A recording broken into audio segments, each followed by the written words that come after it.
Wednesday. Happy hump day. I hope you're having an amazing week so far. This is the final part of our healing series. So just for a little recap of what we've been doing so far, and if you haven't listened, please take a listen back from episode 151 up to this one so you can be caught up and really understand exactly what it is that we have been talking about for the past 5 weeks. So we started off with the crumble. The crumble was that moment that things fall apart, that moment where you get that piece of bad news, where that breakup happens, where that loss happens, and things just begin to crumble. It's overwhelming, it's scary. Sometimes it's riddled with anxiety because you don't even realize how fast things are falling, and the shock of a shift in reality really just has us overwhelmed. But there's something very important about sitting in that and allowing ourselves to fully feel those emotions, because we don't want them coming back up at an unnecessary time, because we tried to just blaze past and didn't really experience it for what it was.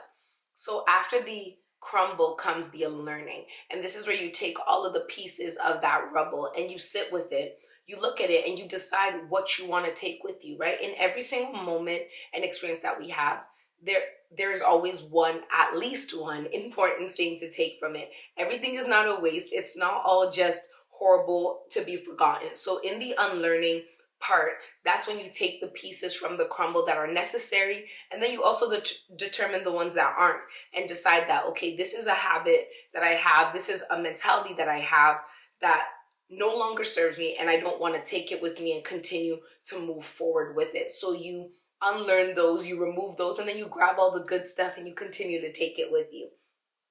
The next one is the rebuild. And the rebuild is where you take all of those pieces, right? Like the pieces from the crumble, the good ones, of course, not the bad ones. You take the good ones, plus then every other thing that you want.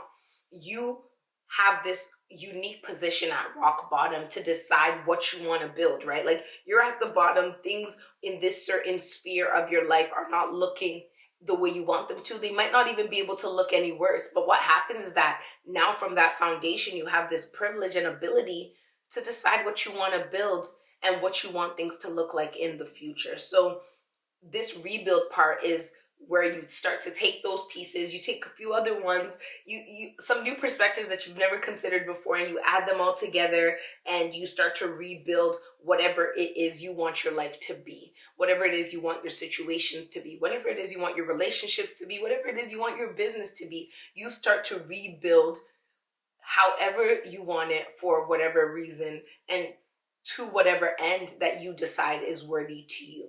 So after the rebuild comes the inevitable part, which is the regression. And for my healing journey, I think that this is a very important part to bring in, because sometimes people don't speak on the fact that just because you're on this up and up, just because you're focused, just because you're doing well, people forget to let us know that we're still human and we can have a slip up that can have us feeling like every single thing we've done is a waste. But that's not true, because the regression is a moment in time. But with all the tools we've had, the tools we've built from the crumble, the unlearning, and the rebuild, we can literally get back to that place much faster. Like a regression is not the same as a crumble, because a crumble happens and it's uncontrolled, it's confusing, it's messy, but you've already done so much of the work that now on the regression, you're not starting from ground zero. You've already built this foundation and you have a few of the tools, so you have this ability to like pick it back up and get back to where you were quite quickly, right? Because sometimes the crumble process and getting to the rebuild could take us months, could take us years, could take us a really long time. But usually when we have that regression, it could maybe take a week or two for us to get right back to where we were, because we're not starting from ground zero. So now the final part of this healing journey, as I said, is the triumph, right? And this is the phase that we all hope to get to. And the interesting thing about the triumph that I have found is that it's not roses. The triumph healing doesn't mean that things will never happen again. It doesn't mean that, it doesn't always mean that you'll never be re-triggered. It doesn't mean that that moment will never bring you pain, or that your mind will completely forget it and you won't get back to it. Like the cool thing about the triumph is that you realize that no matter what comes your way, you'll be fine. And I think that's the beauty of it. And sometimes when people talk about I'm healed, I'm healed, I'm healed, at least for me, I found that we like to put this pedestal on it, so that then in those moments where there's the potential for a regression after we've healed, we get so down on ourselves thinking like, I've healed, I'm not supposed to feel this way anymore, I'm not supposed to see this person and be triggered, I'm not supposed to have these memories, I'm not supposed to have these thoughts. But that's not true. We understand that we get to a place where we're better than it. Like, yes, it's gonna come, but it's not gonna overcome. It's gonna come my way, but it's not gonna overcome me. I'm gonna experience it, but it's not gonna engulf me. I'm gonna be able to move on no matter what happens, because I understand that there's more for me. I've worked actively towards that, and I can always pull myself back to that place whenever I'm feeling down or discouraged, or when I have another potential regression and move back to what I thought I would never go back to, So that's the thing about the triumph. I don't want any of you to be sitting here and thinking that the fact that that person still crosses your mind every once in a blue moon means that you haven't healed. Remember the times when that person would cross your mind and you wouldn't be able to help but text them, but now they cross your mind and it fleets, and before you know it, you're doing something else. That's healing. That, my friend, is healing. So please, please, please give yourself grace. Like, the triumph is a self-actualization. It's the wholeness phase where you know who you are and you walk boldly in it. You figure out who you are. You've gone through it. You've processed. You've healed, right? And this healing journey, as I said, this is like the personal microcosm of it, but there are a lot of external factors that also go into it, right? Part of your healing journey during the rebuild might be the necessity for therapy, because you realize that in the unlearning phase, there's a lot of things you need to unlearn. So in order to do that, you need to call in reinforcements. It can be you getting really close with friends, catching up with them, making sure you keep them in the loop, because they are your wise counsel. They are your VIPs. They're the people in your life who have your best interest at heart, and you're not yet at a place where you can do it by yourself, right? But when you finally reach the triumph, when you get to that place, all of those tools that you've put in place have not just been tools, but now they've become internalized. You realize who you are, what you want for yourself, how to get there. You see the journey that you've been on to get there.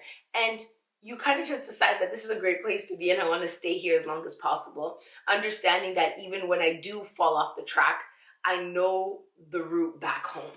I know the route to get back to myself and to what I want to be, to who I represent, what I love, and the version of myself that I feel most whole and most at home in. So that's really just the triumph phase. It's a great place to be in, a place that for those of you on your healing journey, I wish for you to get to.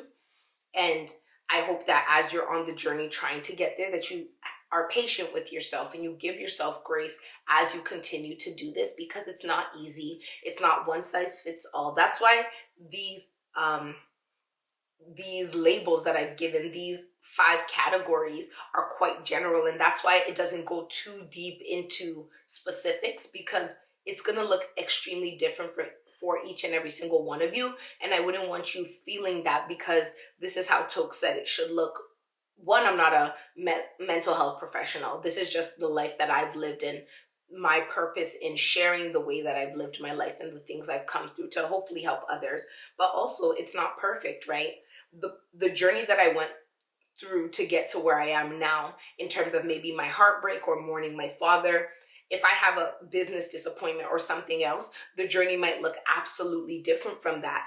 Although I might still have these categories, the steps that I need to take, the length of time that it takes, and the ways that I categorize success might look completely different. So I don't want you to ever feel like you need to beat yourself up or potentially like you're behind, because this is not a race against other people, a race against what anybody else is doing. This is a pace that is purposed, and you want to get to triumph well. You don't want to rush through the other stages and then get to a fake triumph stage where you're actually not as healed as you thought you were. And instead of it being a regression that is inevitable to happen, it's a complete crumble again, because you didn't sit in that. You didn't unlearn what you need to unlearn. You didn't rebuild with the proper foundation and the proper support systems that you needed to get to where you ultimately want to get to, right? So yeah, I really want you to take your time with this. And if you have any questions for me, please feel free to reach out. I'm here to offer you support, to offer you guidance, and even just be your virtual friend, a pen pal, whatever it is you need from me. Reach out and I'll do my best to fit you in so that we can work towards getting you to that whole place that you deserve to be.